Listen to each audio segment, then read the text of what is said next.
Welcome, everybody, to the first episode of 2024 of Strong Perspective Podcast. I'm one of your hosts, Keith Armstrong, along with my brothers, Damon and Jaquari Armstrong. We're your hosts, and we're here to bring our podcast to you. Nothing but conversation, our knowledge. If we don't know it, we'll go seek it. It's about how we are, who we are, and what it's about. Understanding that, looking forward to the podcast. Happy New Year to everybody.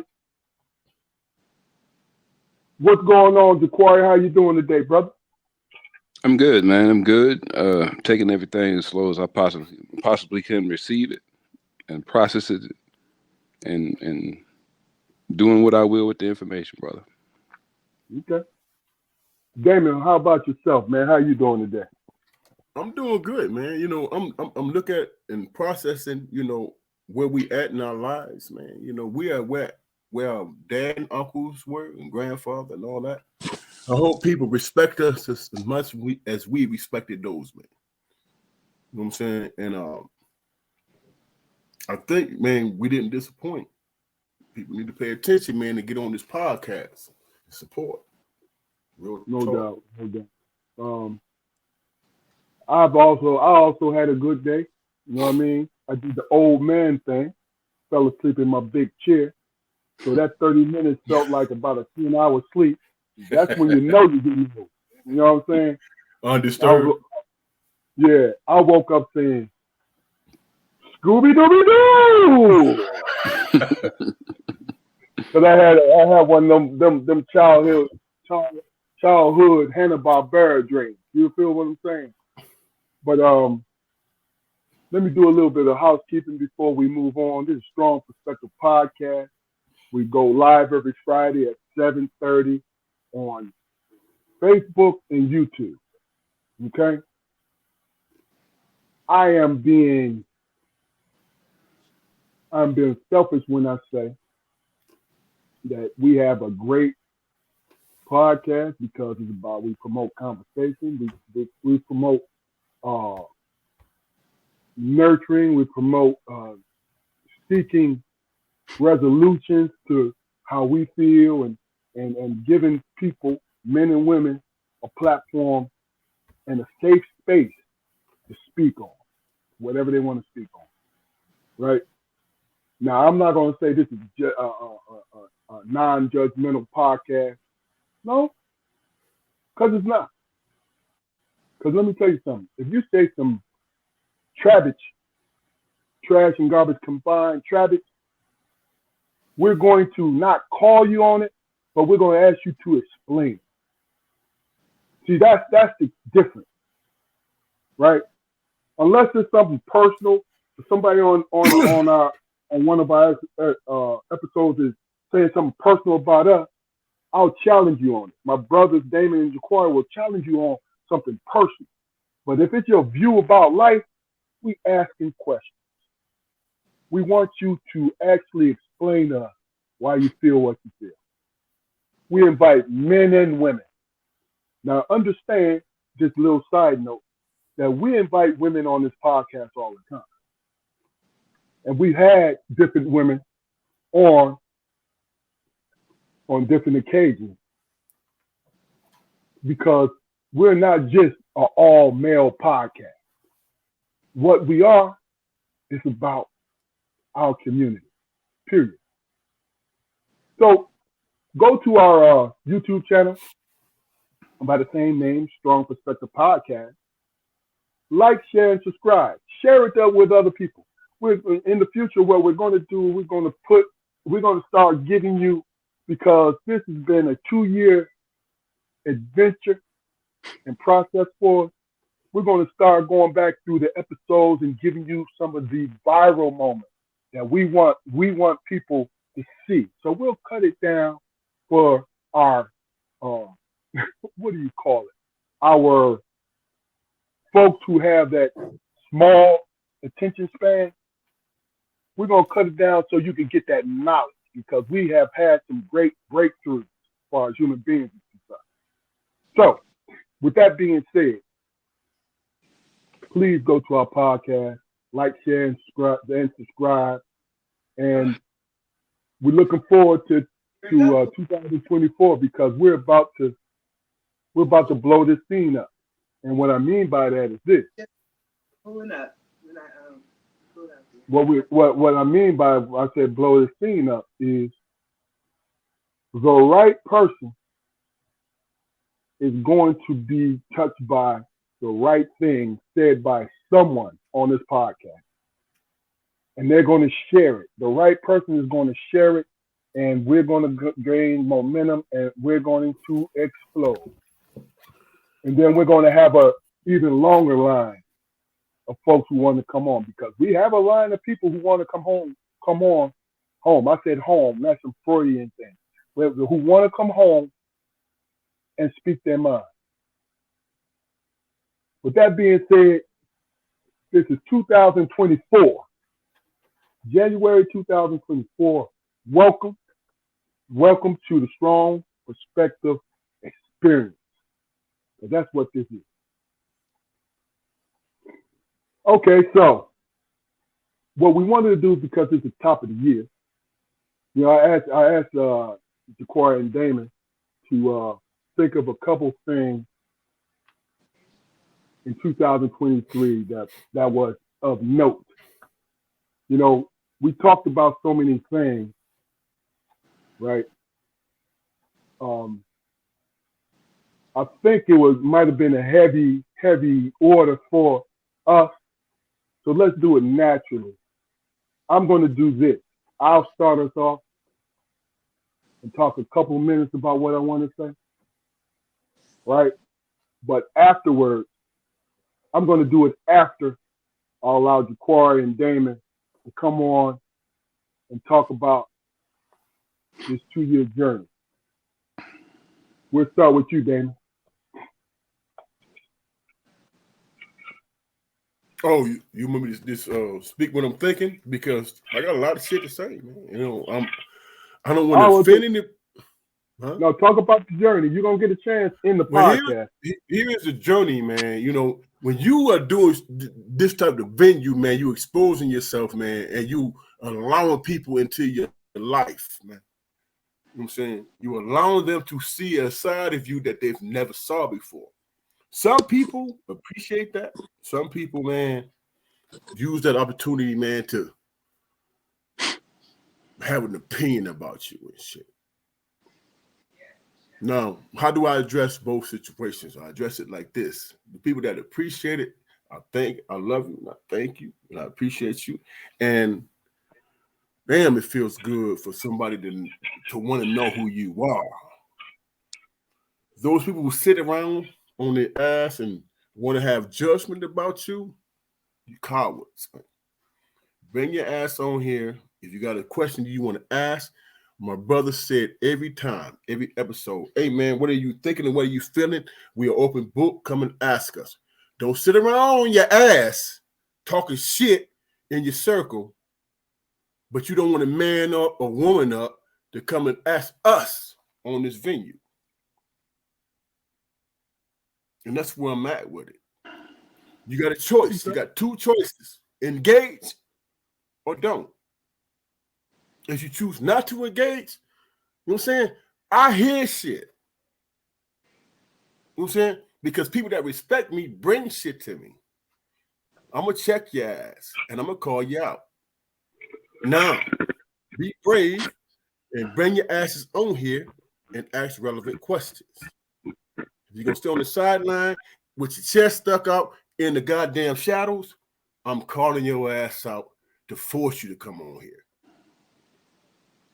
That's what I'm doing in 24. Okay. That's what I'm doing in 24. Now, anybody got a problem with that, text me or call me. Okay. Because these men, we know how to handle our shit. Our track record speak for itself. Coward ass people. All right, now Damon mad at that ghost. I am. But if you got a problem with it or you in your feelings about it, call me. then we can start a dialogue. But don't talk shit when I get your shit second or third hand. I'm respectful enough to not call your asses out. But don't think, man, that I don't hear. That's where I'm at. Gotcha. I'm sorry. Well, along the same lines, man.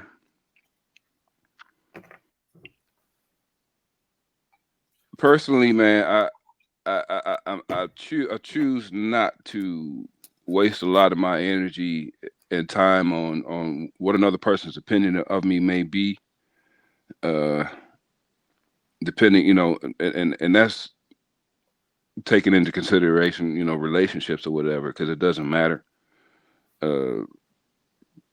People are always gonna have something to say, and with that being said, hey, I love you, and conversations that very well may need to be had, I don't think I will ever be in the correct headspace to have those conversations. Because getting to this point in my life where I have relative peace has been too hard for me. And I feel that kind of confrontation, man, would be a detrimental backslide to me. Because when I think about some things, man, it turns me into a person that I don't want to be. It puts me in a mindset that's unfamiliar to me because it's negative. And that's not what I'm trying to put out into the world. That's not what we're trying to put out into the world. If you love us, show us you love us. Even if you're a naysayer, because even though people may talk shit, they still have a certain amount of love for you. No doubt. Just give me something I can reflect back. No doubt. I can respect. Hey, then the time traveling nomad had a little message for you. I put it on the screen. You read it? I saw it. Yeah, I did. Is go ahead. So That's Damon, right? Fluke. Mm-hmm. Yeah. I didn't know. I assumed it was somebody that was close to us. Yeah. Yeah. So look, let me just say that this is my piece about it. Just responding to both my brothers because I think I need to say something about it. When I said Damon's mad at the ghost, that's how I feel about it. Not that he is making this up because he's telling the truth. You know what I'm saying? What I mean is you're a ghost to me because ghosts are invisible specters. And they say things from the shadows. They appear from the shadows. And if you allow it, they're going to scare the shit out of you. But if you don't, you're going to move them up out of your space. You feel what I'm saying? So today's show, I'm going to let Damon get off. I'm going to let you get it off your chest, brother, because you said you had a lot to say in the beginning. That's cool. But understand something, ladies and gentlemen. Listen to what this man has to say to you, because what he did, what he's done, and Jaquari has done, was give you a lot of credit. He has the expectation that you, Jaquari also, but he has the expectation that you support him like he would support you. And this is people that you know. You're listening to his passion. That's the passion of, I'm throwing this kind of energy towards you. I expect a return. That's what I see, right? But what I see is the simple fact that I understand conversation. Whether you like my brand of conversation, whether or not I'm grading, whether or not I'm warm to you, whatever's going on, right? Whatever's going on, understand that I'm communicating with you. What up, bro? Understand that I'm communicating with you. This show right here is a special show, a special podcast, because we don't purpose what we really and truly are out to do is promote conversation across all ages. We'll have our opinion, but we don't point fingers. That's what I believe. My brothers might believe differently, but we don't point fingers. That's why I was like, yo, come on to the show. If you have something you want to talk about, no, we'll dissect it. Even if it's something that we don't know anything about. We will give you enough respect to listen to you, to give you relevant questions about how you feel. But I say that to say,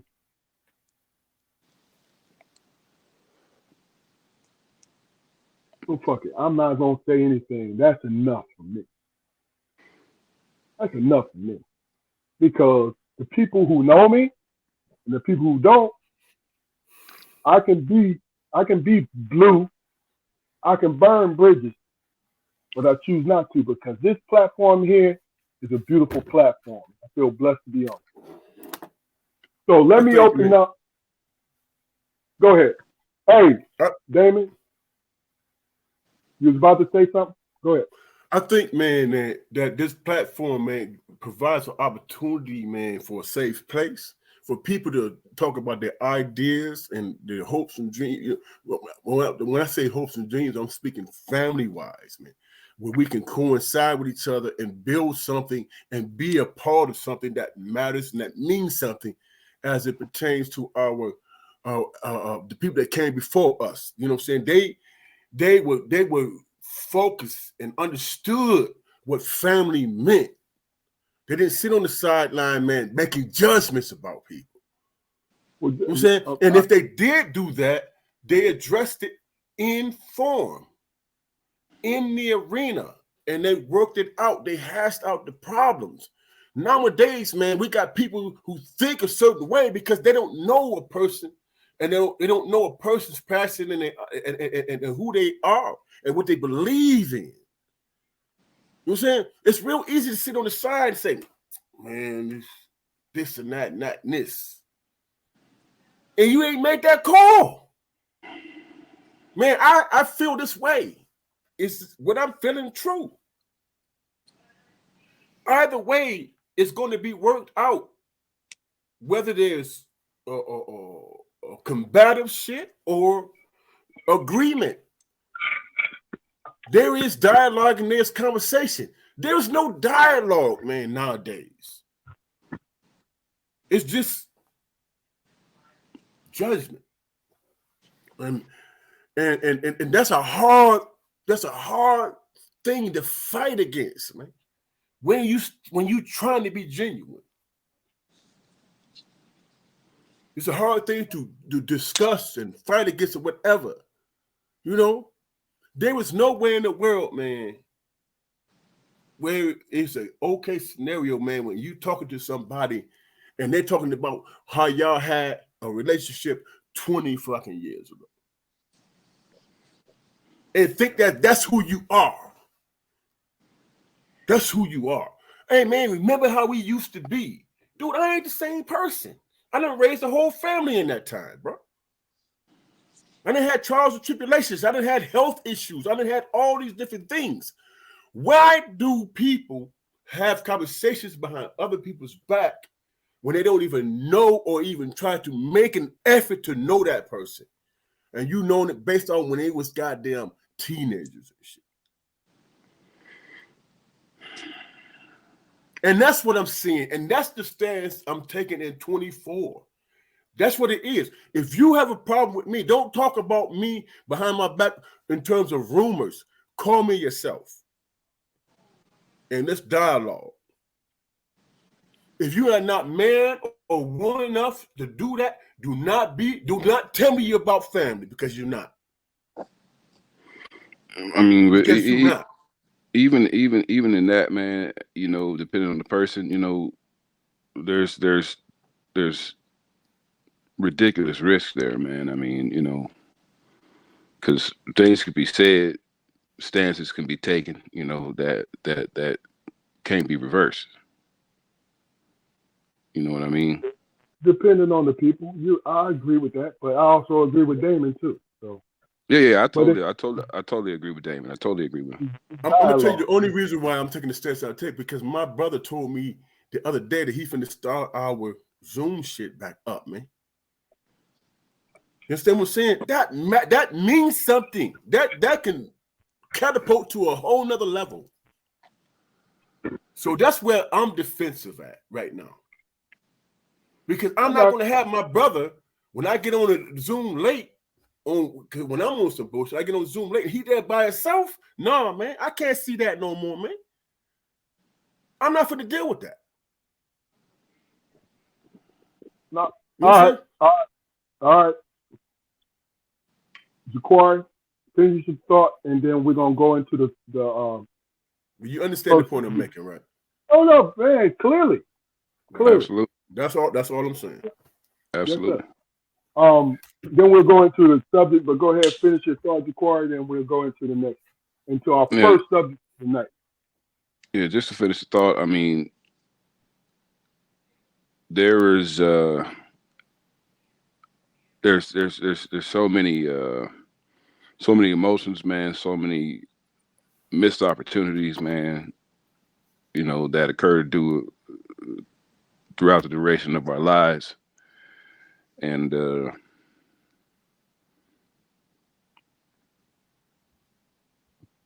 it's raw. Shit is raw. And you know, some things ain't gonna never heal, you know. Of course. That's just what it is. Yeah. All right, well look, let me tell you something. I had one subject that was semi uplifting. I'm gonna say that for later. So I'm gonna throw into a little bit of entertainment type of question with a spin on it. My question to you, Damon, and Jaquari, will start with you. It seems in the last maybe year or so, and that's because that's when I started to pay attention to it. Where in our community, it always seems as though the stronger entity is the entertainment entity, even though the familiar entity is what keeps us together as a community, that keeps our community going, right? But what we see through our phones, our laptops, our televisions, and our silver screen is the small percentage of what people define us as, right? You both follow me right now? Mm. So my question is, and this is a conspiracy theory, a little fun with it. Why are we seeing more of our quote unquote iconic celebrities being caught up in these salacious scandals? Do you see it as, giving you some examples, chickens coming home to roost? Do you see it as an Illuminati conspiracy? Or do you see it as a Solomon Gomorrah sex cult? Let's start with you, Jaquari. Well, I mean, I don't know why people are so surprised that a lot of our icons are falling because of sexual situations, man. Sex is always been at the forefront of everything. So anytime a scandal comes about and any aspect of sex is involved, it doesn't surprise me. Escapism, man, is more potent than cocaine, heroin, fentanyl, weed, alcohol, and whatever else you get high on. And when you combine one of those substances with what we call entertainment nowadays, it sort of completes the package of fuckery that we need to fuel our conversations, and so, in some circles to freaking we need something to align ourselves with. We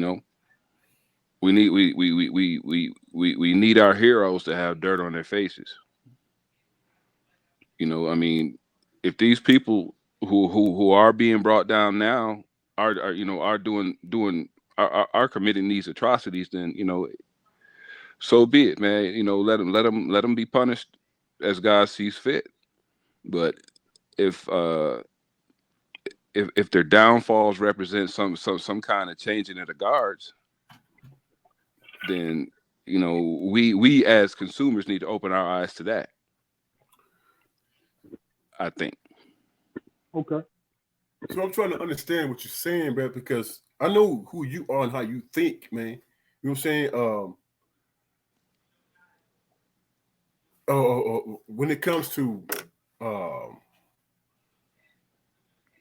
unity, being togetherness, all that different things, you objective in that mindset, but you're starting to sound subjective, and I'm trying to understand where your emotions are right now. All right, Damon, hold on, Damon. Tell me how you feel first about the question, and then you can ask. How I feel about the question, man, is that when it comes to, okay, let me make sure I'm answering it directly and what it is. Now repeat the question to me. Basically, what we seeing all these different scandals and things like that. I gave you 3 examples. Right. For me, it's all foolishness, man. Okay.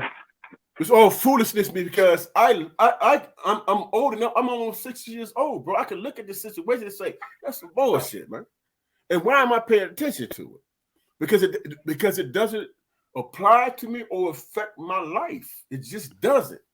Especially when I got my first grandbaby and I'm trying to steer her and try to teach her how to navigate in life.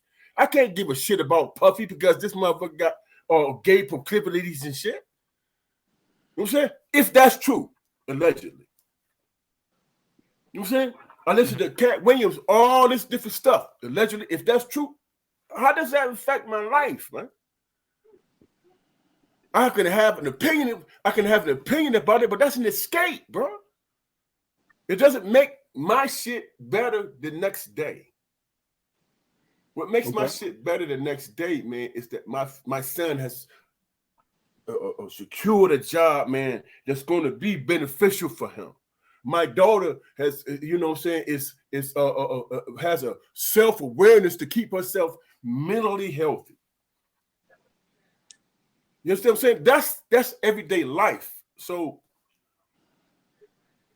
as far as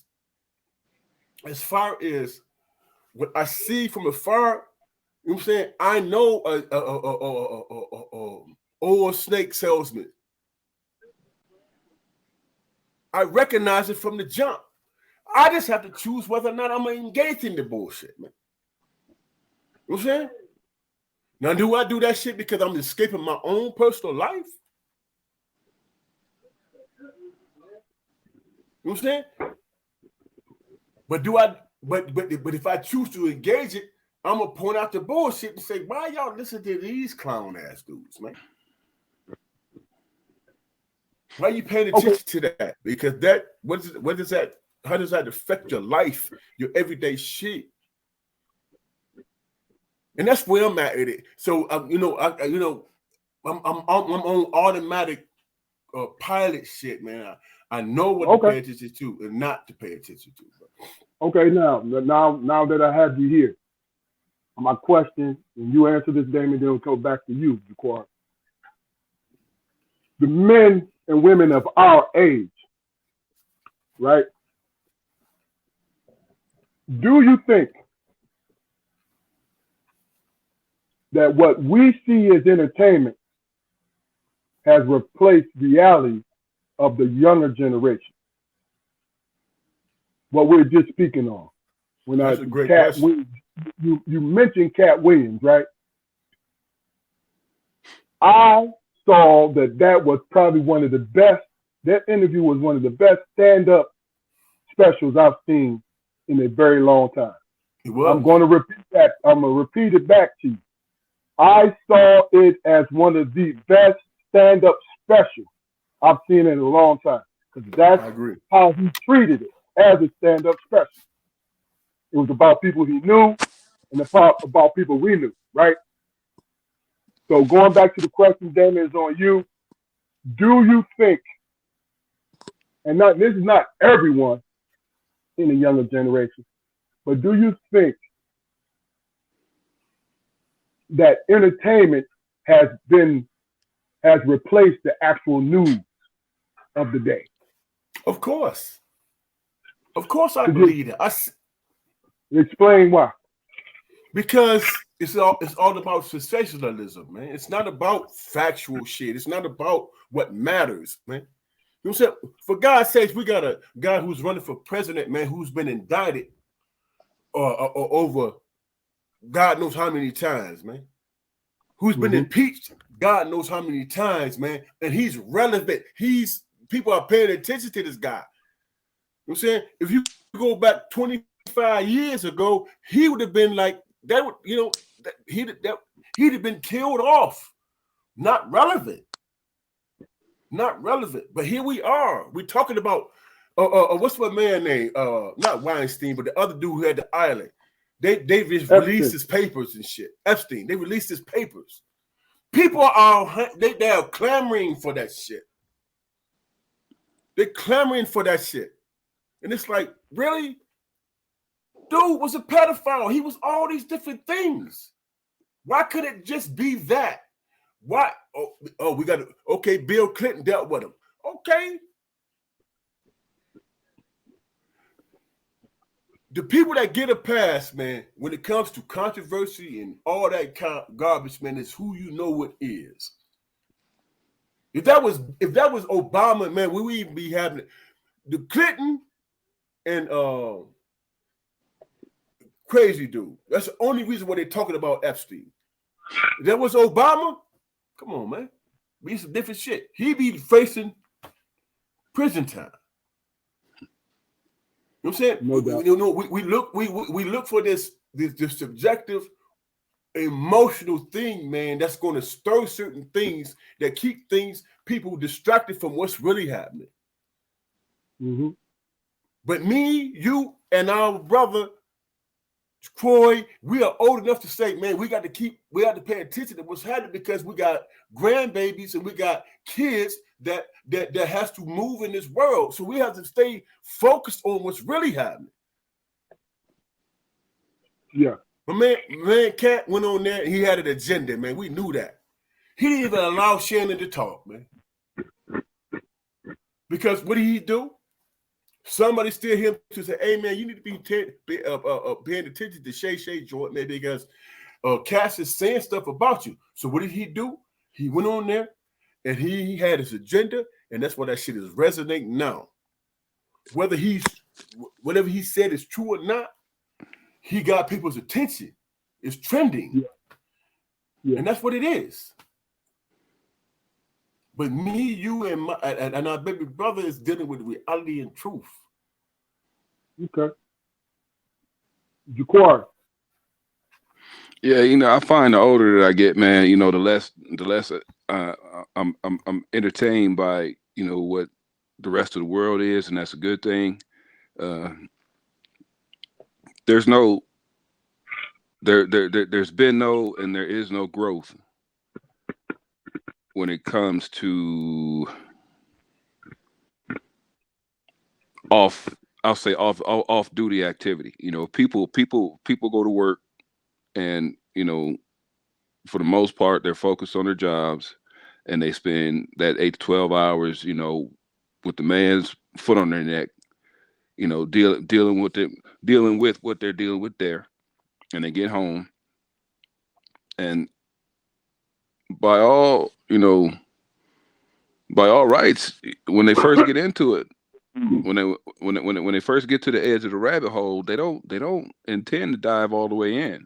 I know I don't, but it's been some stories, some situations, some blurbs or whatever that I've just had to have expanded for the sake of entertainment.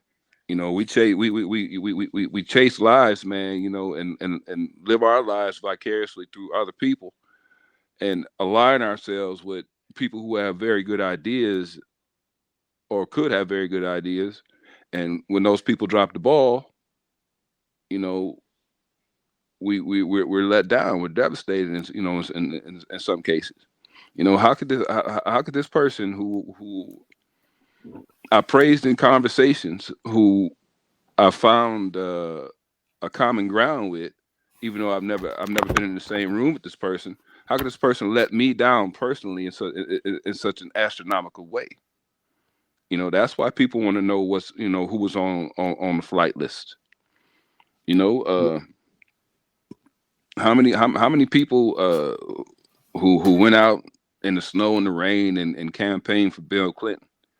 How many of those people do you think are going to be or would feel very uncomfortable to find out his name was on there? And more than likely, if it was on there once, it's on there many times. I mean, people are people, man. I know it's cliche to hear, but sometimes you got to separate the man from the message. Okay. Okay. So a time traveling nomad, he just sparked another question for me, and I think this will be a last as far as entertainment. Maybe not. But let me just say this, folks that's watching right now, follow suit of the time traveling nomad doing. Post the question that you want us to address. You know what I mean? Get interactive with us. We would love it. You know what I mean? Just come on board. You see what I'm saying? Mm-hmm. So my next question is this, and we'll start with you, Jaquar. The nomad he mentioned R. Kelly, right? Mm-hmm. For years, and everyone else that's being mentioned today, there's really no surprise because people, for the last 20 years, people have been talking about these folks. These same rumors have been out the last 20 years. Okay? Mm-hmm. At what point do we draw the line between somebody who's so artistic, a great singer, great actor, you know what I'm saying? Somebody with great oratory skills. Where do we draw the line and give them how everybody, and speaking of R. Kelly, everybody gave R. Kelly a pass for years, and they had proof that this man was in my opinion, was a quote unquote deviant pedophile. How many times did we hear over the years with comedians and women? Women said it a lot now. His music is so wonderful. I'ma still play it. Even though and I'm paraphrasing, folks, even though he supposedly did what he did, he's a musical genius. Right?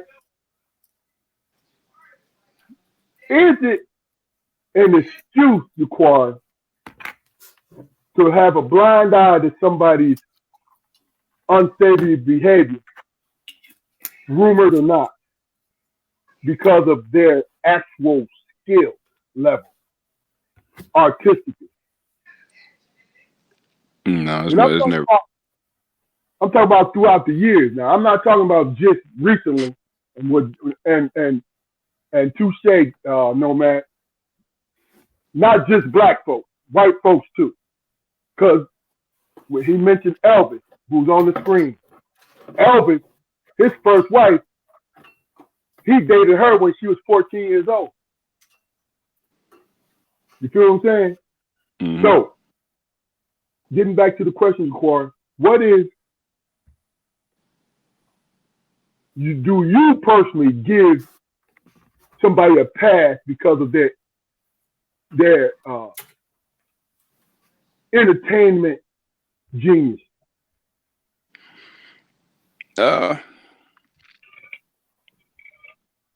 It's wild. It's wild that I can't give you a direct yes or no question quickly. You know what I mean? And I'm not aligning myself with any of his actions, any of R. Kelly's actions, or whoever done wrong by the laws of the land or moral laws or anything like that. My point is, you never know who you're in the room with. You know what I mean? And would I ride around bumping R. Kelly now? No, I wouldn't do that. I wouldn't do that. Strong, mainly because of my moral code, but also because of the look it would create. You got to be careful of who you align yourself with, artist or not. Okay, yeah. You don't get a pass because you make people feel good, and you can help to eat away the precious time in their off hours. You don't know. Yeah, I mean, no. Okay. Damon. Did he get? Is it? We have to ask ourselves a serious question, bro. Man, did he really get a pass, man? What was man? That dude, man, has been spending money and fighting allegations and all this stuff, man, for 100 years. It's always been. So I never watched it. Sorry to interrupt you, but I want you to comment on it. I never watched it, but him pissing on the little girl. From that point until he went to jail was decades. That's why I feel there was a decade because his bitch ass blamed his brother. That tells you what type of man he is. You understand what I'm saying? When he did that, people who still rock with him had to ask themselves that question. This dude literally snitched on. He didn't even snitch on his brother. He threw off false allegations. How stupid did he think people were when they saw on the video that was his punk ass, number one, and then to try to escape that shit, he blamed his brother. There was not a thing. If I committed a crime, there's not a thing on this earth that's going to convince me to accuse my brothers of that shit, man. I did it. It worked, though, didn't it? It worked. Didn't he get found not guilty the first try? Right, but that tells you that there are some people out there, man, that's on some bullshit. That's on some bullshit. R. Kelly is who the hell he is, man. You know what I'm saying? He is who he is. People that sit around and say, oh man, he might be a pedophile, he might be all this, but his music, come on, man, how shallow is that dumbass shit, man? Okay, so Damon, with that, what you saying that, then tell us, should you get a pass because of your entertainment value to the people? No, you shouldn't. If you did some foul shit and you a fuck up, you should be held accountable for it, and you should man up and do that and be that. That's just flat out what it is, man. Don't get off into that world and that crime if you're not willing to, like what's my man name said? Don't do the crime if you can't do the time. Shit. That's a simple statement. Huh? Sammy Davis Jr. Yeah, that's what it is. Dude, man. You a fucking coward. Excuse me, I can't keep using the F-bomb, but you a coward, man. If you out there trafficking females and you get caught and then you want to blame the cat who got the burner phone. No, dude, you did it. Go sit your ass down and do your time. That's what you got to do. Okay. You know what I'm saying? Now, if you want to get off into the mental illness aspect of it, maybe R. Kelly don't think he a predator. But he got castles and shit. He got castles and shit to the contrary, man. Yeah. He's a weird ass dude. Just like everybody say, Kanye West, man, is this genius guy and he this and he that, but he say some weird shit. He got mental issues, dog. He does. And all three of us are old enough to say, man, why in the hell we question, just like we question Kanye fans and goddamn Donald Trump voters. We question their mental capacity because we see these guys crashing and burning in real damn time. And they say, hey man, yeah, he can shoot somebody on goddamn Main Street and I still vote for him. Damn, what does that say about you? What it is. You actually did an interview and said that dumb shit. And we were supposed to sit back and say, okay, man, we no, man, it's not about the inmates running the asylum, man. It's not about that. The shit is in front of you. And you have to deal with it and answer the questions. If you still support this man, you are a racist person. And you agree with his racist ideologies. And he playing you on that accord. Okay. Plus, I heard he be smelling like shit. He smell like shit. He be smelling like shit. Yeah, Donald Trump. They say, yeah. Where you hear that at? No, the blogosphere. The social medias. The social medias. They saying it. How did they come up with that shit? He be smelling like shit because he looked like he smelled like shit or something? No, he actually smelled. See, that's what I'm saying. This is what our whole theme of today is what we hearing and what's being presented to us. You know what I'm saying? You know,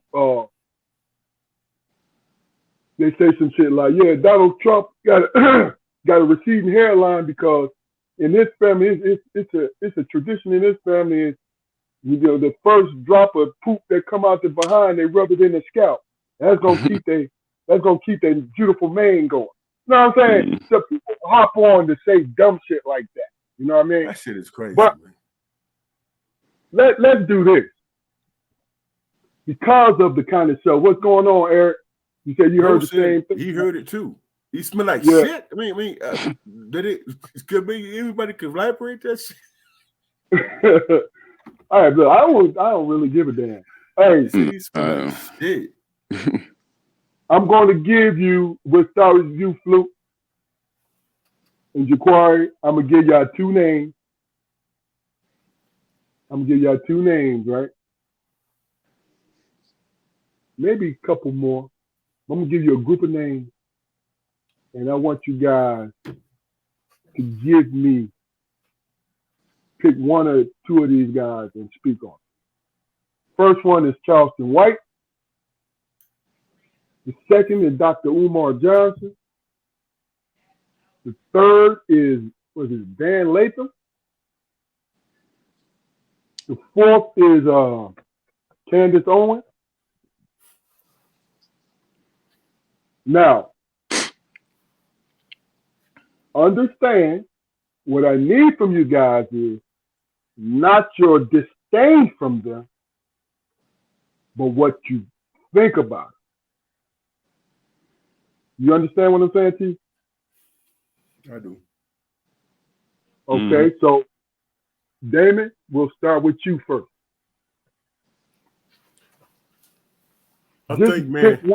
Just pick one or two, and we'll just go from there. Umar and Candace. I don't even know who Dan Latham is. I never even heard of him.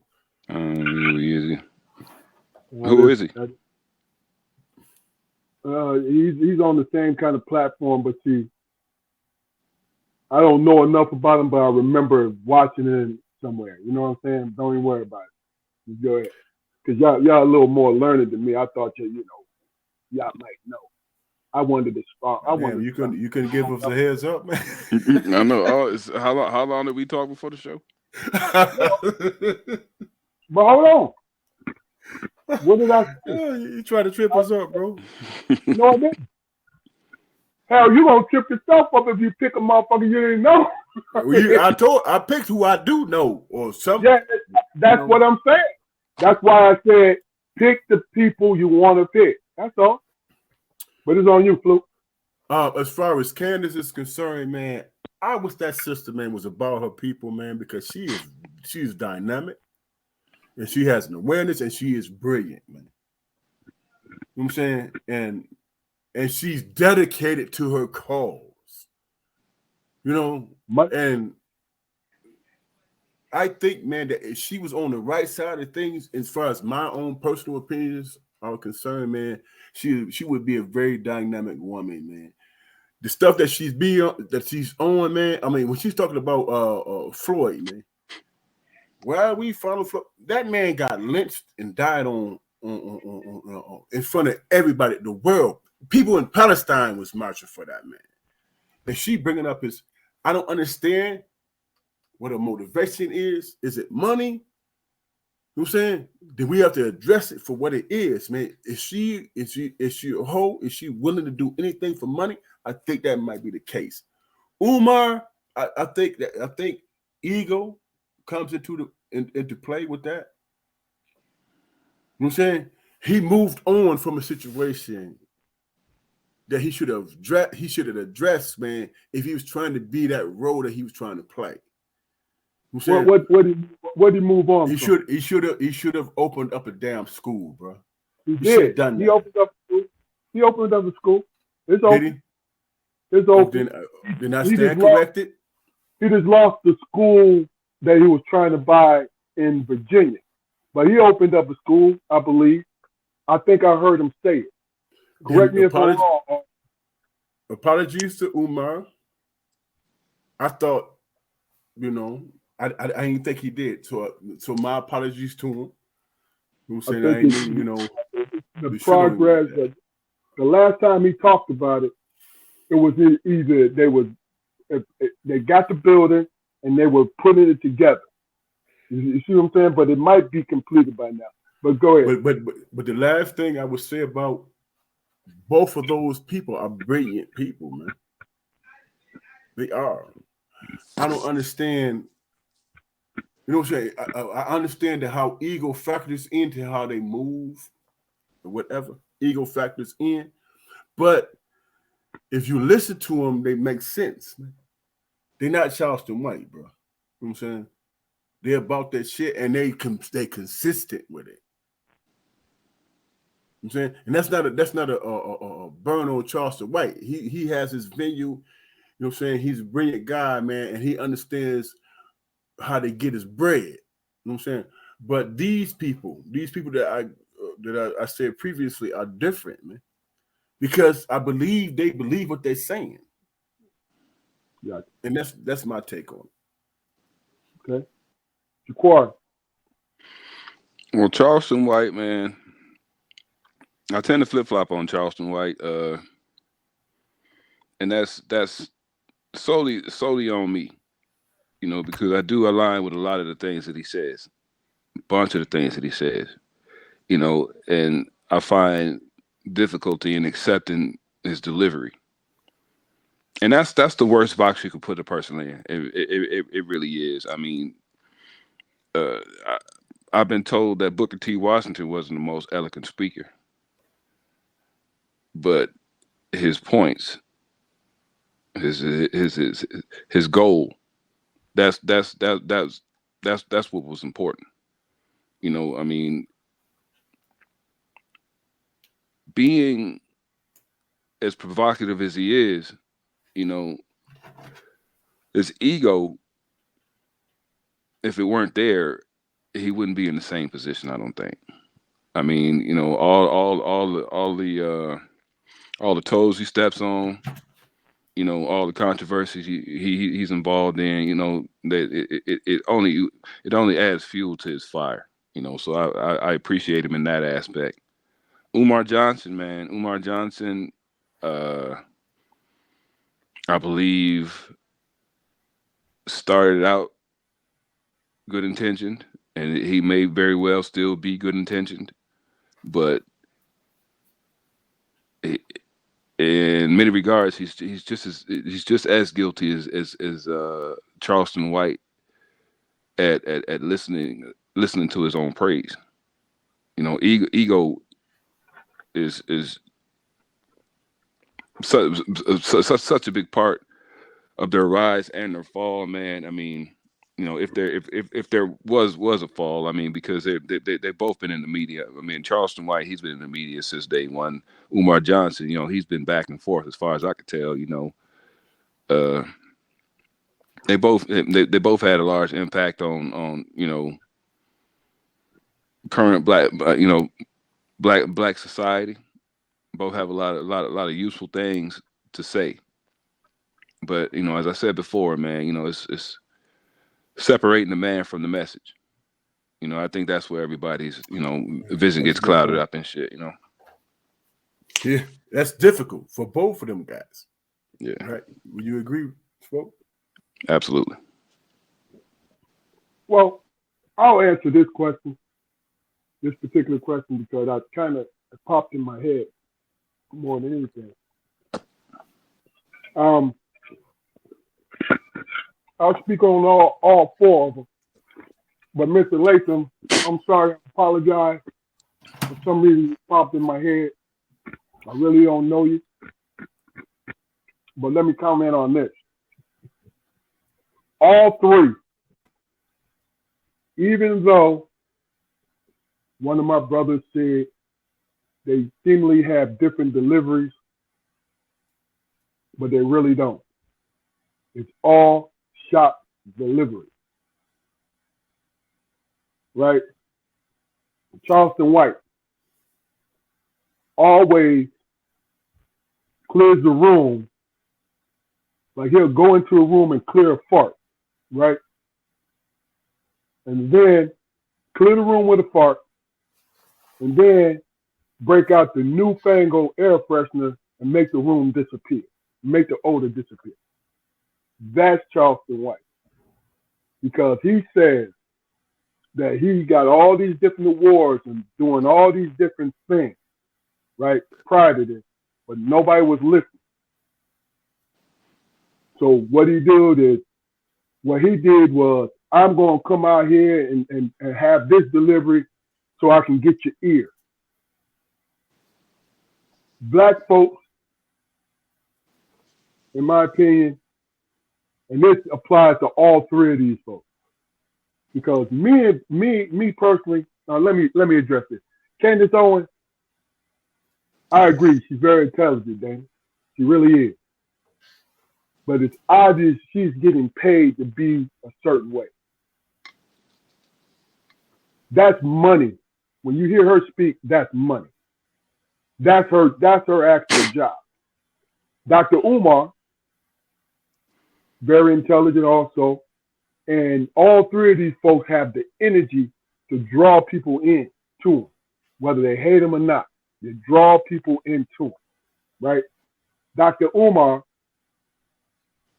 will grab on to, he is very learned in what he knows, right? I agree. But sometimes, and this is my opinion, and my opinion is my opinion. If you don't agree with me, don't give a shit. Not in the sense like, oh, he say fuck y'all. No, don't give a shit. Like, I'm not gonna sit here and justify why I feel the way I feel. But don't grab onto a little piece of something that you heard through the medium that you on, social media, and then vilify people, right? That's what he does. sometimes until it gets corrected. And he's so intelligent, he still swings it to back to where he originally, you know what I mean? So I'll give you an example. Deion Sanders, him leaving Jackson State, right? If you got common sense, you'll understand that sports will not change HBCUs. The HBCUs, the trustees, the president, are the ones that will change and can change HBCUs. Right? But what he said is Deion sold out Jackson State. Deion could have did what he does in Colorado at Jackson State. He did for 3 years. Not in the sense of money, but he generated money for the city of Jackson. Right? Colorado had more money to throw at him because it was a Power 5 school. And these Power 5 schools are nothing but corporations.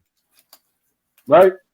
And Deion has never, even though Deion has always said, well, that's another story. I'm not even going to talk about Deion. But my point is, I can't be mad at him for taking advantage of his situation. No, me neither. But that's not what I'm saying. I don't want to feel like I'm trying to justify what he did or not what he didn't do. None of that. I don't care about that because it's sport. It's entertainment. See, I don't put Umar or Candace or Charleston White in the entertainment realm because they're not supposed to be. But guess what? Charleston? No. You know why? Because he goes through that spill and then he gives you a lot of commonsensical things. He straddled the fence. You see what I'm saying? And I'm not talking about, I don't put them in entertainment because they're talking about issues in our community. You feel me? That's why I don't put them there. So, hey, KB, that shit deep. You see what you put up there? See, they're like big breed dogs barking inside a fence. They're heard by many. Was he on point? Yeah, heard by many, noticed by some, but they don't cause you any significant change for the people. Wow. But see, okay, good point, wow. KB. That's a great point because it's accurate. But hold on. Now, I want to be controversial. So I'm asking you guys, starting with you, Damon. What responsibility do we have in receiving the information we get? Now, we will tear these people down, right? Or we will big these people up. But what, as a community, what responsibility do we have towards change as a community? Not as individuals, not hitting rides on individuals, but as a community, where's our responsibility? Our responsibility, number one, man, is to get to understand within ourselves, man, that this whole medium that information is being put out there, man, it's a young thing. You know what I'm saying? People are emotional and they speak on an emotional level. You know what I'm saying? What I'm impressed about what Keith said is because that is exactly what's happening, man. The loudest voice, the squeaky wheel, all that shit get the attention. It gets the attention. And I can't take Charleston White serious. I respect what he's doing because he said exactly what it is that he's doing. But that's not me as a almost 60-year-old man. That's not me. Dude, you said some shit that my dad said to me when I was 15 fucking years old. You understand what I'm saying? So how bright or how intelligent are you when my dad told me the stuff that you're espousing and talking about today is meaningful? It's not. You repeating or regurgitating certain things that I think that our people are beyond. And, Okay. and unfortunately, we're not. All right. They say, "Oh man, this is an intelligent guy." He's a minstrel show, man. That's what he is. I think they all are, brother. But look, no. What I want you to answer this question. What responsibility, how much responsibility does our community have for change?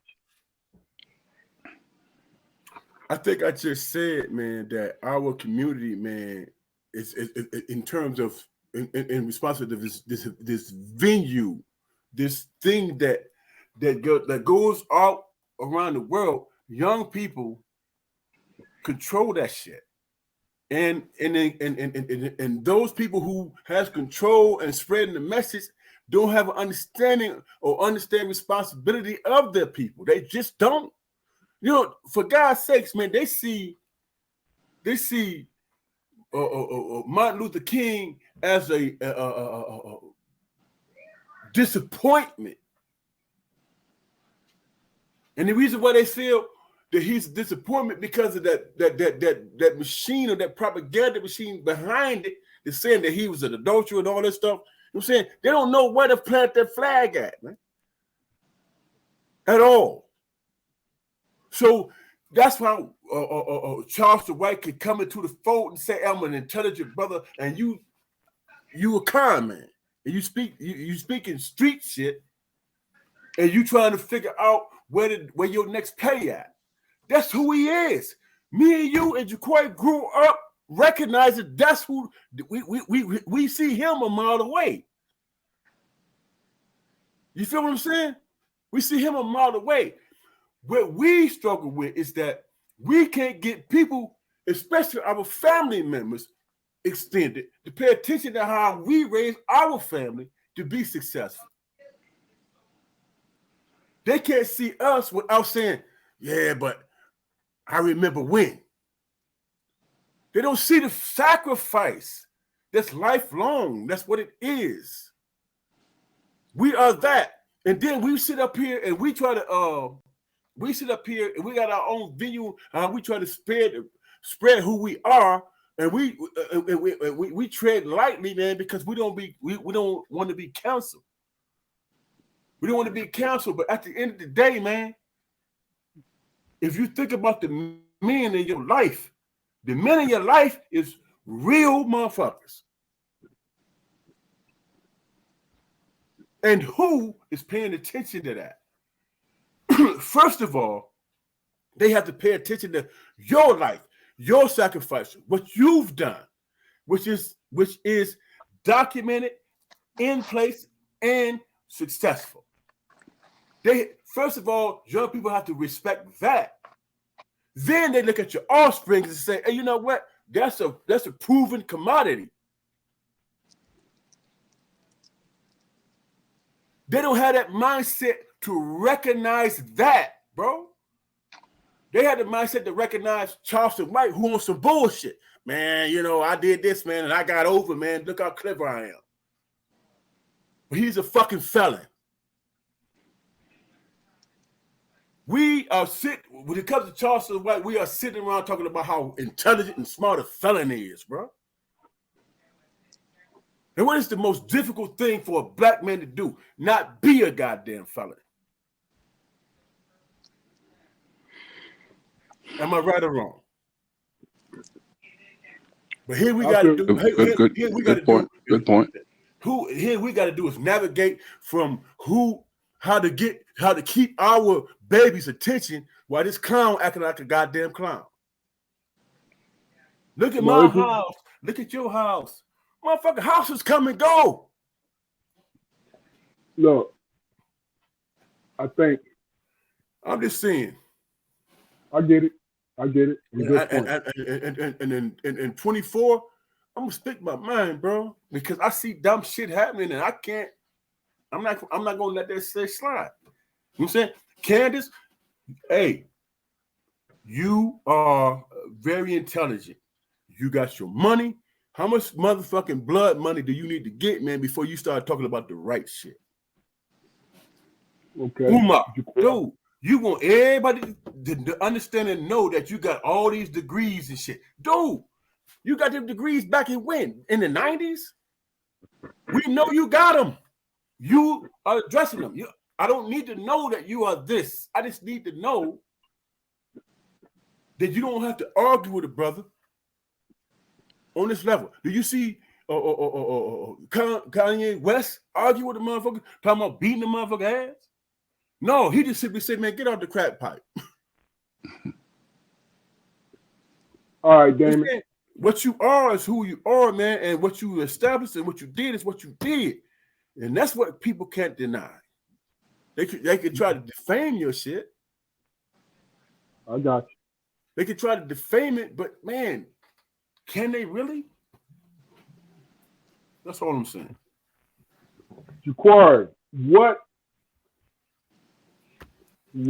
responsibility does our community have in this situation? I think our responsibility is understanding that no matter what we hear from these people, it's just, you know, that side of the conversation. Rarely have we been able to experience, you know, opposing, you know, viewpoints calmly and respectfully have that conversation, you know, in the same room. You know, our society says that the loudest person is usually right. You know, and in my experience, man, that's rarely been the case. You know,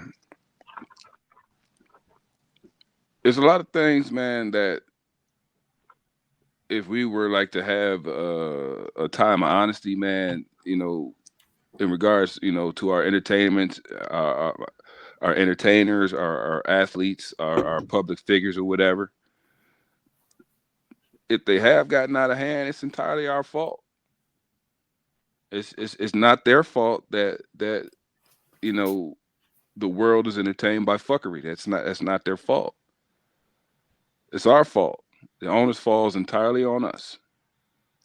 You know, because we're the ones who encourage ignorance for the sake of entertainment.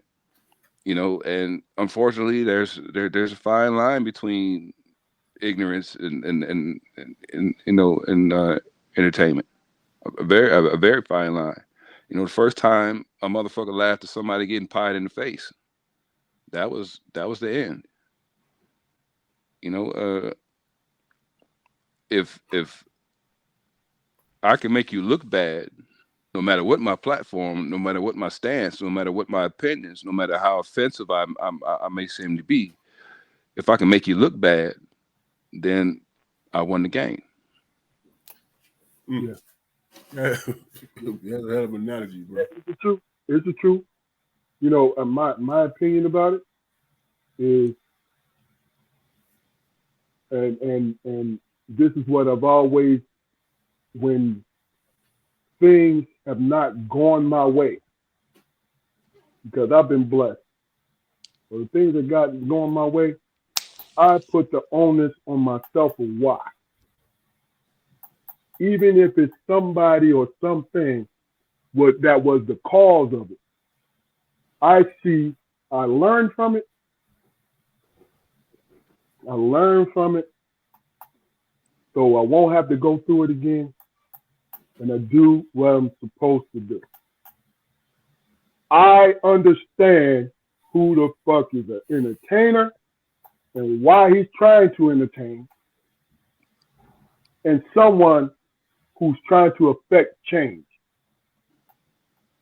I say our community has to take responsibility for itself. And in my opinion, the only way you're going to do that is to be able to work together no matter how you feel about that person. I reiterate, because I want people to understand what I mean. I see in other communities that's moving forward, right, or maintaining, if they don't have a personal relationship with the people that they are moving forward with. It's about business. It's about survival. So, as long as you don't harm me, I don't have to like your personality. As long as you are flipping the switch when I need you to fucking flip the switch. As long as you have this in place when I bring it to you. So we can move forward, so we can inch forward, we can go leaps and bounds forward. As long as we are working together as a team, scratch that out. Working together as a community. I say community. I used to say black people, right? But I say community now. You know why? Because community, when it's done right, pushes everybody forward.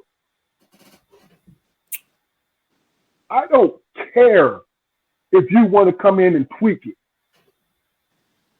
But if you're not willing to take responsibility for your portion of it, and and this is nobody in particular, but you're sitting there taking pot shots, but not providing a avenue or something, you don't want to go. You're satisfied with where you are. It is, in my mind, it's that simple. Our problem is layers.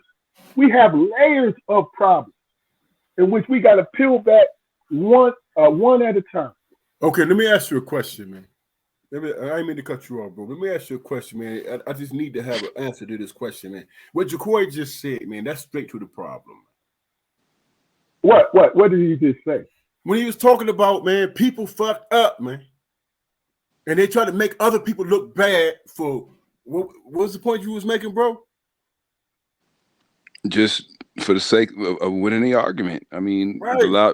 being allowed. That's what life is right now, bro. And listen, and he went straight to the point. I think that he addressed it for what it is, because when he started describing, I said, "Damn, that's exactly what the fuck it is." And what I did was expand on what he said, brother. That's what I did. I expanded on that. There was no disagreement with what Jaquari said, not at all. Okay, I got caught up in what he said, and I should have been listening to what you were talking about. So what I was saying was community. See, I say community for a reason, because really and truly, that's what we looked at. Even though they want to call the overall energy want to tag us as black. You know what I'm saying? The energy of it want to tag us as black, but we are a community, because you have to think. And I pose this question for anybody to answer. When it comes to the seedier side of life, breaking laws, hustling, money getting, how is it easier, even though it might be temporary, how is it easier to come together in our community, to come together in a unlawful way than it is to come together in a lawful way? Because we've decided to we've decided to cement unlawful rules. We decided that even in group endeavors, man, our own agendas are paramount. But so it's not a community. Right, what you spoke to earlier, right? It's not a community. It just so happens to be the people I'm standing with right now. The people you're standing with. But guess what? And it's a good point. and then you can go, Damon, the people you're standing with, right? And it's a short ass shelf life with what you're doing, with the example that I gave, than the other way. Because what it is jealousy and distrust stop you from doing it in the normal legal way that's moving forward. And I'm not talking about black folks is jealous of each other. You don't follow people, men or women, you don't follow people when you think you don't like them. You're going to oppose them first chance you get. Now, this is human nature. But for some reason, our energy when it comes to that is turned on 10. Turn on what? You understand what I'm saying? It's turned up to 10. It meaning that we are ultra sensitive to fucking with somebody that we don't like.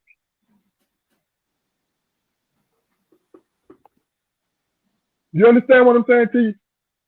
Because the question I put out there is what? What I put out there? I put out there, why is it easier just to cut it down, to do something bad as a group, as opposed to doing something good as a group?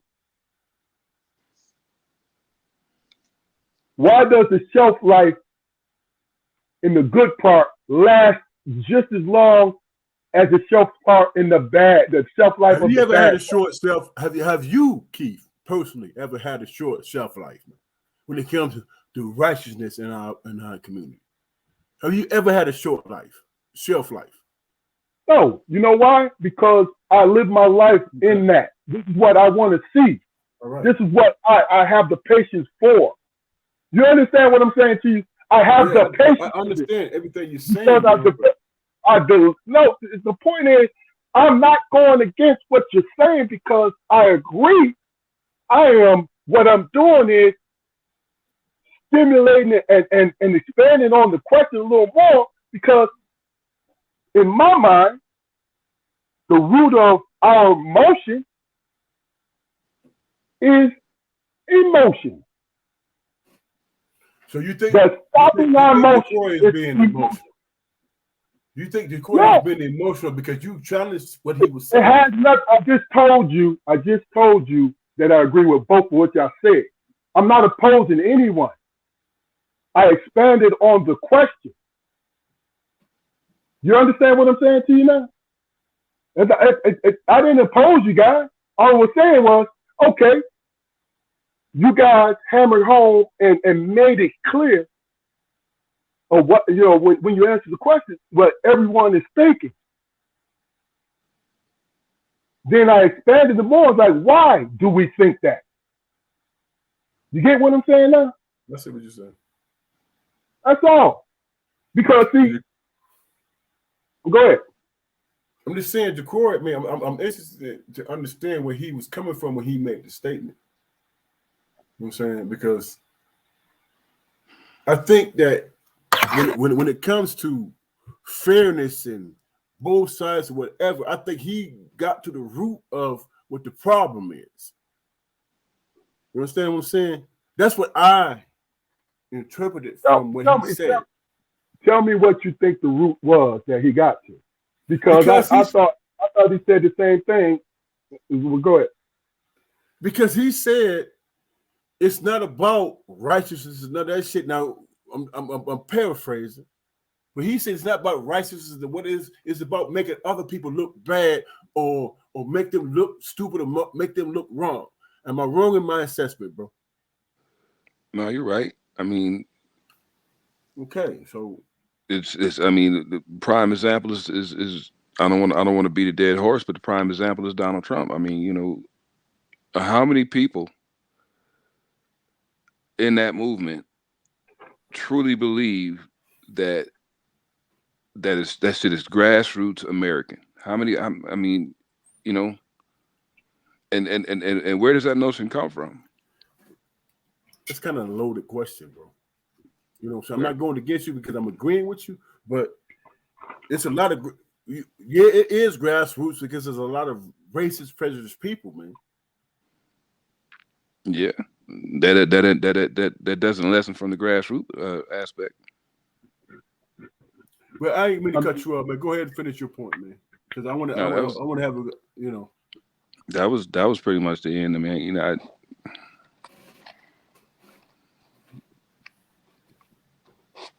that was all I had, man. I think, man, that we have to ask that question among ourselves, man. You know what I'm saying? Is it about an ego? You know what I'm saying? I can sit up here and agree with somebody I don't agree with because it makes my side the winning side. You know what I'm saying? And I said, you know what? I'll do it. My problem with them later. I'm saying I would deal with my problem with them later, man. But when I will feel this, that I want this person who I totally disagree with to be wrong, and we deal with this motherfucker and move on. I think that's where we are as a country, man. You know what I'm saying? If we could get past the notion of right or wrong, man, that would solve the problem, man. Right or wrong, as long as you stay out of my way when I'm trying to make my move, that's what counts to me, man. Yeah, man, but is that what this country is founded on? You talking about country, man? You talking about this country? I don't even think about the country, man, because our community has not, even though we do the exercise of being a U.S. citizen, our community is always ignored when it comes to this country. I think it's more local. We have to be more locally minded to get things done for us. You talking about down ticket and all that stuff? All of that. Yes, sir. Because it affects us. Can I push back a little bit, man? Are we, as the people in this country, as black men and women in this country, are we ignored because everybody benefits from the things that we struggle and achieved. They benefit from it. Where the problem lies is that they try to convince us that we shouldn't. They try to convince us that we shouldn't feel that. They say, okay, maybe we had Obama was our president. He's the first black president. You know what I'm saying? Racism and all this shit is over with. And then they put people in front of us and say, this is civil rights and this is this and this is that. And in the meantime, in the interim, we lose our rights, man. And guess who's suffering and who's continuing to suffer? Black people. And what did they do? What did they say? Hey, man, these people are not worthy of it because they don't want to work and they don't want to this, they want to whatever. And when you look at statistics, black men take care of their babies more than white men, more than anybody. That's just statistically what the deal is. But that element, that's whatever use the propaganda tool, you know what I'm saying, to just so we don't have a voice because we are the most powerful people in this country. We are the most powerful people in this world. The one thing, and this is the last point I'm gonna make, the one thing, man, that baffles my mind more than anything, man. Do you remember how goddamn Donald Trump, man, he was with the boxers, he was with the rappers, he was like groveling with these black people who was trying to make a way in life. He was groveling with these guys. But he has this MAGA world, or MAGA people say, man, we want to take shit back to how it used to be back in the 50s with all this and all that shit. Dude, then y'all following the wrong people because who ass was he kissing when he had to go bankrupt and he had to do all this shit? Remember when he lost $1 billion and then he had to show his face with certain people? He had to hitch his wagon to certain people, and 80% of those people he hitched his wagon to was black people. To the point where if you Google this shit, he said, man, if I was a black man, You see what I'm saying? So a person like me, I look at the whole scene. I look at the whole thing, and I'm like, at the end of the day, man, the only thing that matters, man, is that my family is in a position where they can be successful and thrive, because I cannot trust other people. And that's what my baby brother spoke on. And that's until somebody comes around, until there is a iconic figure like a Malcolm X or a Martin Luther King, man, that's going to come around in this day and time and bring people together. I'm going to be that guy who's going to say, man, ain't nobody really about my life and who I am, man. So I can't branch out and expand. If I do branch out and expand, it's got to be with somebody, man, that is not going to fucking come back and burn my ass. And that's the life that we are living in right now. Did Pop ever tell y'all about Rat Priss? I don't even recognize the name, man. When he told me one time when he was growing up in Blue Springs, right? Blue Springs, Mississippi. There was a white man that was around that area. He was homeless. He didn't have a pot to piss in, right? His name was Rat Priss. And he would go around to all the black houses or whatever, and he would beg for food, and they would feed him and everything and give him odd jobs or whatever. And one day he worked up on the truck and he started, cutting and hauling pulpwood. And, he got him another truck. And then he got him another truck. And he became so successful that the same people whose door he used to go and beg at, he started to give them jobs. Now, in a perfect world, that story would have ended, with a motherfucker doing good, with the sun setting on him. But, when he started giving these people jobs, he started shitting on them. He was the same man that told Uncle Will when his son turned 18 that he needed to start calling his 18-year-old son Mister.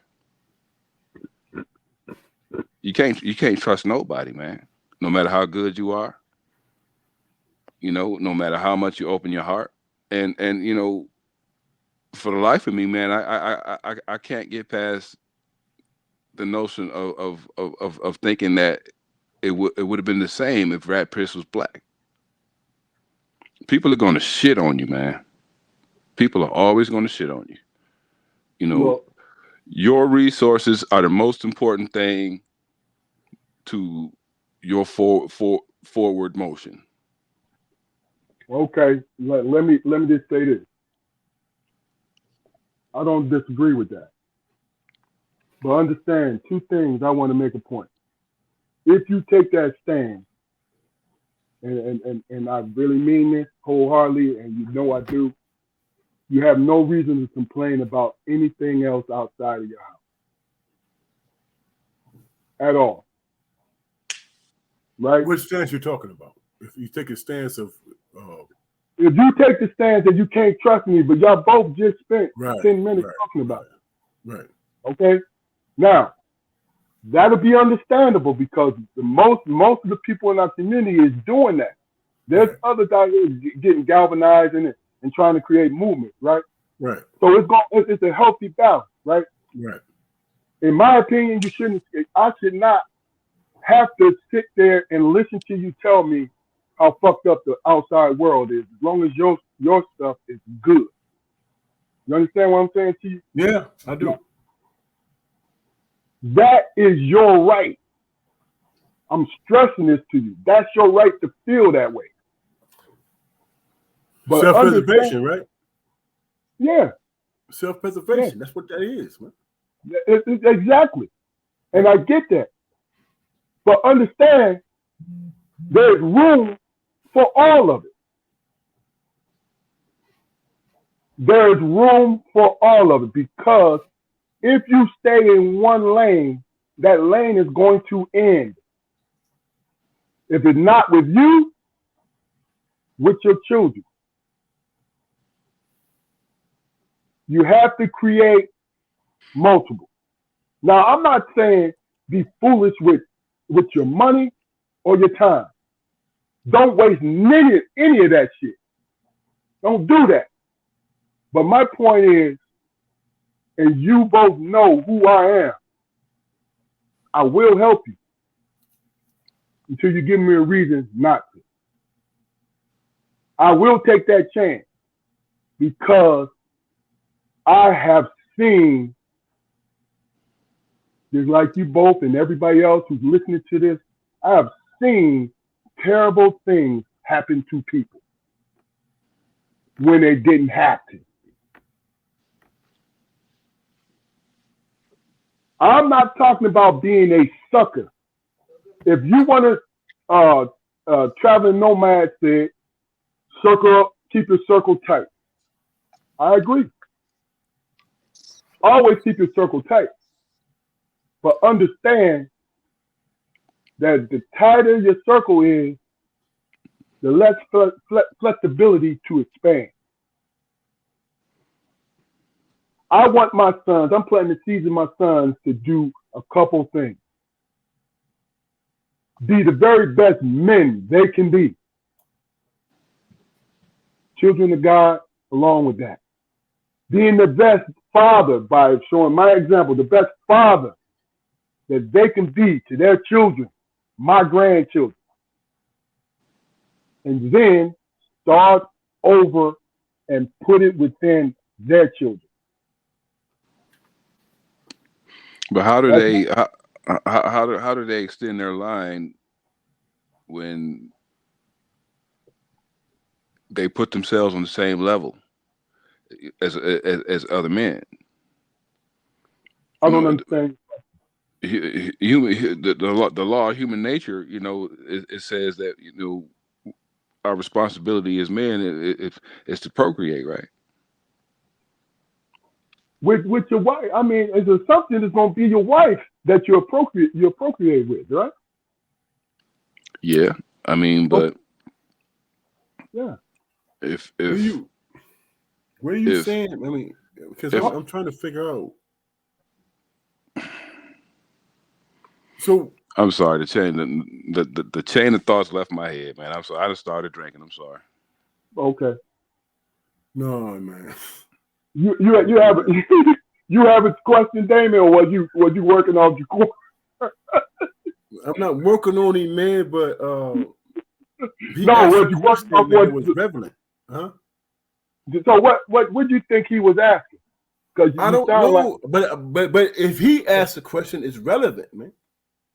All right, listen to what I'm saying to you. Because what I'm saying to you is this: I'm not asking you to walk my path, but I'm going to explain to you what my path is. You understand what I'm saying to you? Because I listened to both of you saying why you wouldn't want to trust somebody else. You know what I'm saying? And I'm explaining, yes, I agree. And I supported his initial statement he made half an hour ago. So, but Keith, I understand where you're coming from. What I'm trying to get, the understanding I'm trying to get from Corey is because he made a definitive statement, man, based on what he sees. Are you still on that? Do you still have that same mindset, man? Because what you said was relevant and it made sense.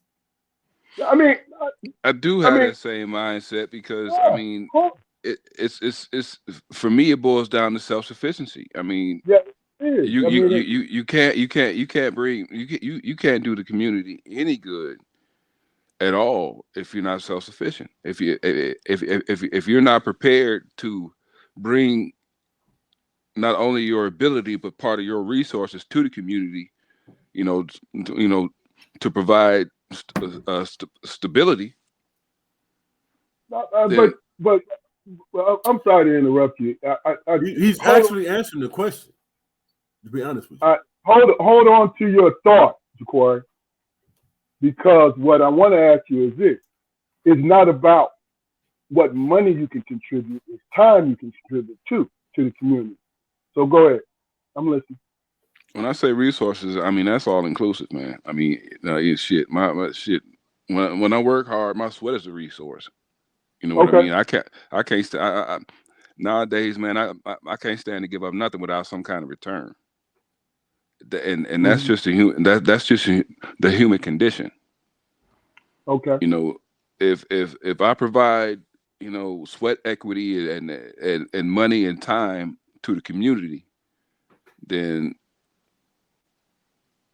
am I am I a bad person because I expect some sort of reciprocity?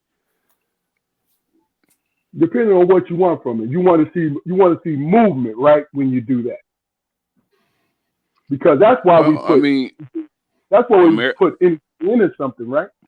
Americans, African Americans, don't give a shit about what the end result is if we can throw money at it. Reciprocity, Look, man, denotes the fact that you feel like you owe something, and people are not paying attention to what the hell you're talking about.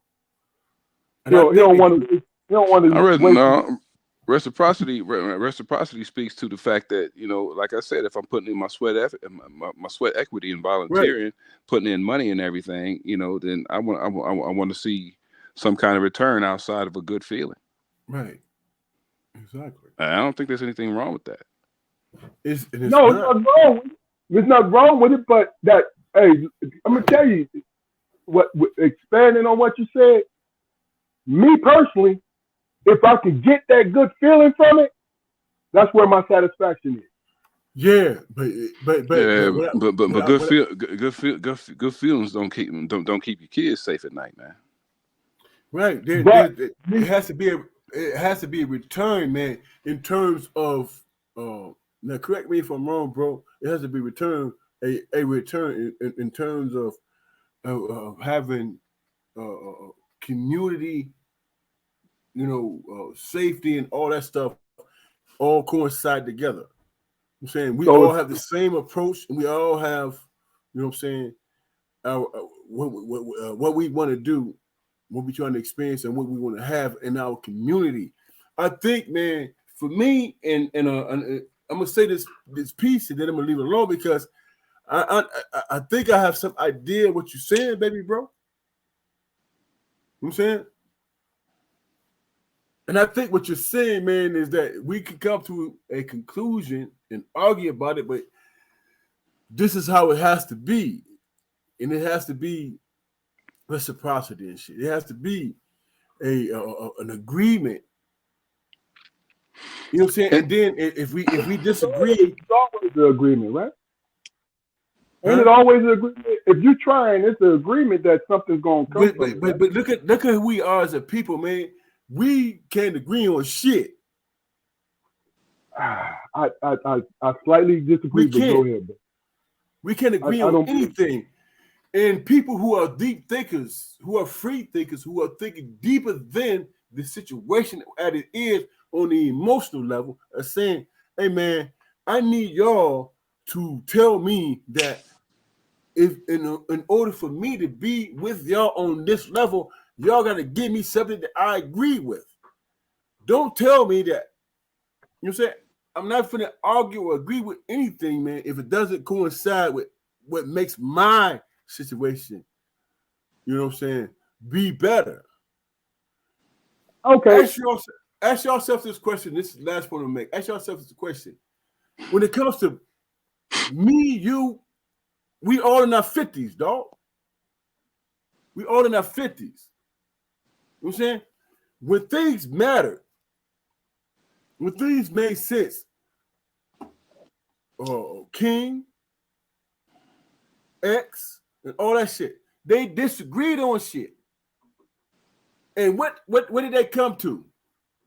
They came to the understanding that we need to be nonviolent and all that shit. And these motherfuckers who were our opponents, who was against us, say, hey, man, I'm only going to agree to you being nonviolent. That's the only thing I'm going to agree to. So Malcolm X He was not a leader. He was not any of those things. I'm saying he was not any of those things. But at the end of the day, man, who made more sense to us? Oh, we're gonna be nonviolent. Fuck out of here, man. All right. To make a motherfucker feel comfortable about oppressing you, it's not you not being a threat. I mean, all day long, man. I agree. But look, okay. So why do we need to have that? We need to have those conversations and not gloss over that shit because it makes somebody else feel uncomfortable. And that's my point I'm making. No, I ain't gonna cut you off, bro. Go ahead, man. First of all, you guys have circled your wagons and made your decision on how you want to move your life. You understand what I'm saying to you? So there's no opposition to you for what I say to you. But understand what I'm saying about me. I'm not opposing you. All I'm saying to you is this. Somebody said earlier, oh, you Jaquan, I got to worry about my children being safe. Well, your sweat equity is going towards the safety of your children when it's the right thing to do. Because you cannot guarantee your safety in any circumstance, bro. No, that doesn't work for me, man. Even if that is how it is. Let me hear what he had to say, Keith. All right. Even if that is how it is, it doesn't work for me. You know, because I've been working for the bulk of my life, man, for somebody else. You know, for a check. Uh-huh. When a man put in a day's work, you pay him. I go to work for money. If I do anything in the community, it's for the safety and security of that community. And when we have opinions and personalities in that community that not only obviously clash with what I want, but it's just so contradictory to my line of thought, man. You know, I have a problem with that. You know, that's my own thing. I mean, you know, it's not going to keep me from giving back, man. It's not going to keep me from volunteering. Hell, you know, I do the job that I do because I serve the community and I get paid for it. Yeah. So I mean, for me, I'm killing two birds with one stone. Yeah, but like I said, it's not. And see, here's the thing: where I am opening up this line of dialogue, and helping you to understand my point of view by asking you certain questions. That's it. You know what I mean? Because we all make decisions for what we're doing. Yeah, my wagon and who I, my circle, my family. Of course, it's family first. Because if you don't go family first, it turns into sacrifice. Right. I agree with that, man. Okay, now, you guys have said that you're not willing to sacrifice. If not for a good reason. No. That's not what I said. No. That's not what I said. Oh, hold on. Let me speak to you because but you can speak, but you're not going to put words. You can speak, but you're not going to put words in my mouth. That's not what I said. Okay, so you told me that's not what I said. Look, you keep repeating it back. Oh, you gonna allow me to say to you what I heard you say? That's all I'm saying to you. Okay. Now you can tell me. Hold on. You can tell me. Why do I gotta hold on when I'm trying to stop you before you misquote me? I'm trying to stop you before you misquote me. Jaquan, you had a chance to speak, and I just wanted to have a chance to speak. You can speak, but don't misquote. Can I say no? Hold on. Can I say something? No. We're good. We're good. We're gonna move on from here. We're gonna move on from here. Bro, Because no. Hey, listen. No. Listen. You guys had the opportunity to speak all night, right? And there was great things to say. All I was doing was commenting on the things that you're saying. There was no disagreement. Now, what I was trying to do was explaining to you, Jaquari, what I thought I heard you say. But you want to scream at me like because you no. I had to speak over you. You're doing it again. Yeah, because I had to speak over you. You were misrepresenting me, and you're not going to do that. First of all, Don't misrepresent me, man. That's all I'm asking. Let me stop both of y'all right now. Let me stop both of y'all right now and tell y'all what I'm hearing right now. Keith, Damon, let the man finish his I'm good.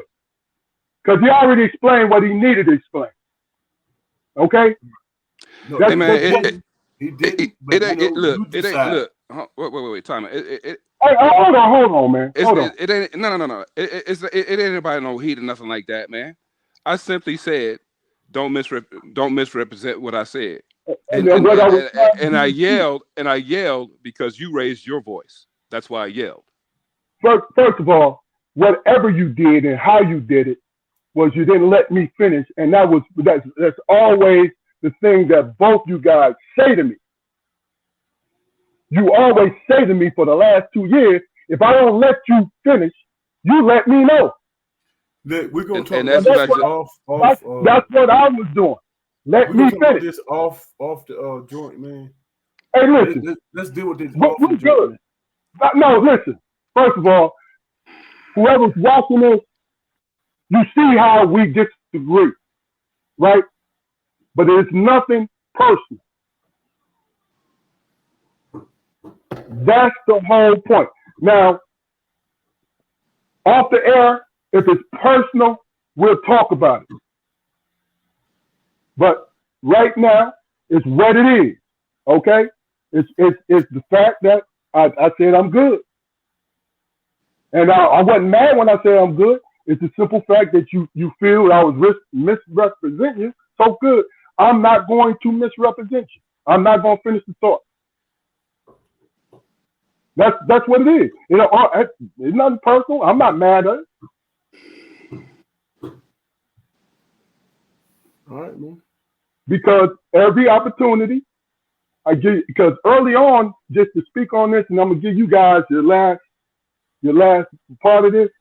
Early on in our podcasting journey, I had a habit because I'm thinking I'm trying to be professional, cutting people off. Right? And as we gotten more, I'm giving you opportunity. I make sure I let people say what's on their mind. Because that's what it is. Now, today was a great episode. A lot of information. But what you guys seen today was we don't agree on everything. That's what happened today. We don't agree on everything. And I've always understood that. Just in case we got new listeners or old listeners, now you understand. We don't agree on everything. So, with that being said, this is, in my last word, this is first episode of 2024. It was a great experience. No, it ain't. It's not? It ain't no. Because I think I think I've been sipping a little too much because I almost fell for that bullshit. Right? So hey, Keith. What's the game? Hey, Keith, shut the fuck up. Nah. Hey man. Hey. I told you I don't drink on this shit for a reason. Look, there's no right or wrong because we got alpha males on here, and alpha males is just a figure of speech. People with strong opinions on this podcast, and it's going to happen, right? So sober mind and understanding where we don't want to take it always takes precedence over. Because I don't take it personal. You know what I'm saying? I really don't. Because my brothers are my brothers. You know what I'm saying? So this is the first one, and it started off with a motherfucking bang. And I'm glad of that. I agree with that. And You're right. we are looking forward to many more. We're here every Friday at 7:30. We got guests. We promote conversation. We promote everything. If you want to come on, get in touch with me or Damon or Jaquar, and we'll make it happen for you. Damon, your last word. Hey man, I'm glad. Hey, look here, man. People need to understand, man, that our health matters. It means everything, man. COVID matters. It means everything. Damn. How we conduct ourselves and our health is life changing, man. And it requires you to think and deal with things. It requires you to think and deal with things. It's just what it is. It's frightening. And it's personal. I need everybody to pay attention to their health and their loved ones and figure out how to live and move forward, man.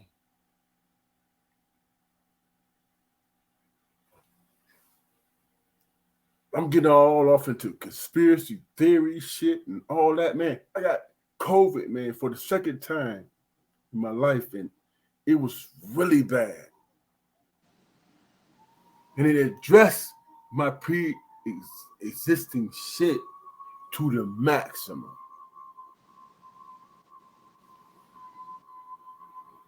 And my grandbaby had it. We need to think about what we mean to each other. And we need to understand not to be so goddamn short-tempered and all that, man. What do we mean to each other? Because I was forced for the last 4 weeks of my life to recognize and understand that shit.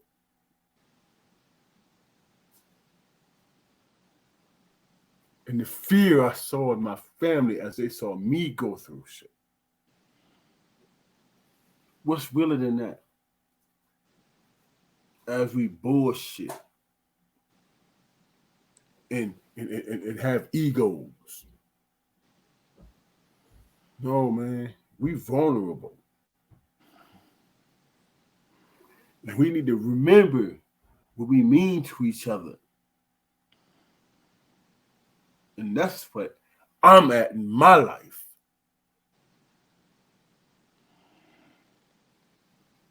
And that's all I got to say. Quiet. Damon, as always, man, eloquent, man. You've been eloquent, deep, brother. Very informative, man. And I do appreciate your passion. You know, what you bring to the table, man, is priceless, brother. You know, and no matter how you may perceive yourself to be in this venture, you know, you are truly an inspiration to me. Keith, hey man, I need you to stop relegating yourself to being a moderator and saying that. I need you to stop saying that, brother, because what you bring to the table is just as important as what me and Damon bring to the table, man. And I need to sincerely apologize to you for being an asshole, because at this point, I don't even know. I can't even remember why I felt the need to object to what I believe you was about to say. I had no reason to attack you. And I say attack because as I've gone over our interaction while our brother Damon was talking, I realized that that's exactly what I did. And it was for no reason whatsoever, man. I don't know where that came from. And there is nobody, absolutely nobody, that I'd rather be doing this with than y'all. So please forgive my faux pas, man. I dropped the ball. It was fucked up, and it was a bad look. It was a bad look. I don't see that, bro. But I understand your sentiment, man. Look, I'll accept your apology, but you know better than that, man. We don't apologize for shit around here. I get it. I don't see that, bro. I get it. I mean, I don't even know why you make that statement, man. But that's No, you feel how you feel. We don't apologize for shit because we know where we're coming from, man. You know what I'm saying? And you notice it didn't get out of control because I know, and you may be aware, I know when we're arguing, I know that if a decision will be made to take it further, then I wasn't going to make that decision. You know what I'm saying? And you didn't either. You know, so this is Strong Perspective Podcast. And the thing about it is, this is some realistic shit. Understand that we are three independent individuals who grew up together, but we run our own household, and we're being exactly what we need to be. Our own authentic self. You know what I mean? It is what it is. But yo, I know we've been doing this fucking. You know, I try to be accurate. We've been doing this for 2 years. Meaning enough to question whatever the hell we want to question, man. You know, so I don't do it. So we've been doing this for 2 years, and we got enough under our belt to understand what we got. And the people who come and watch us, they understand what we have too. So what I need you guys to see out there is things getting ready to pick up for this podcast. Because throughout these last 2 years, we've had the host say some viral things, and we had guests say viral things. I'm going to make sure that it gets out there in the world. Now, is it going to change anything? I'm not sure. But one thing about it is, I love doing it. I always have the energy to do it. That's it.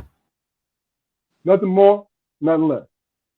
So what we're going to do, we're going to wait for Damon to come back, and then we're going to shut this thing down. And yeah, Jaquaria, look, understand something.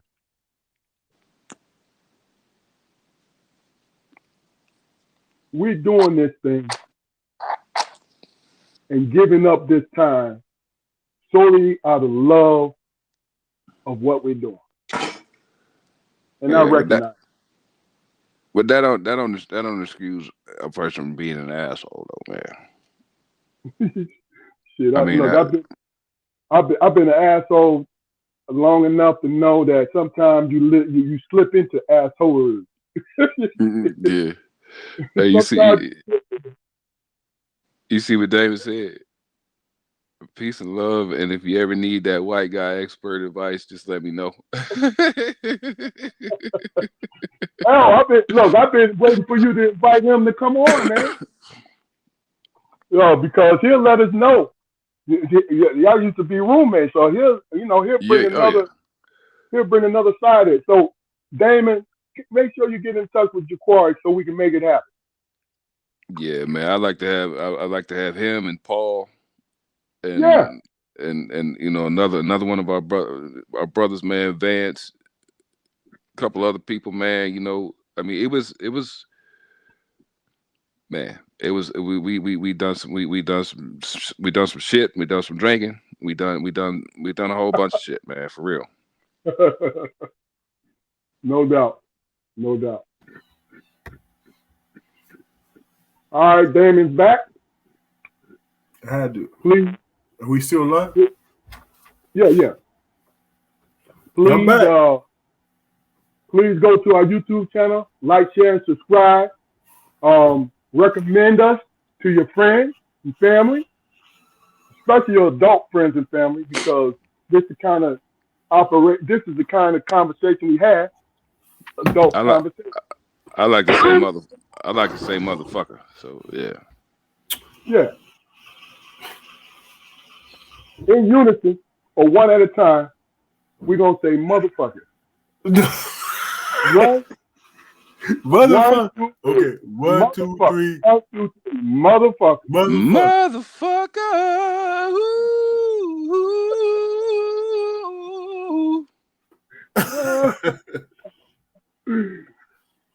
All right, this is strong. Go ahead. I want to put Keith up there before I say anything. I put him up on the screen.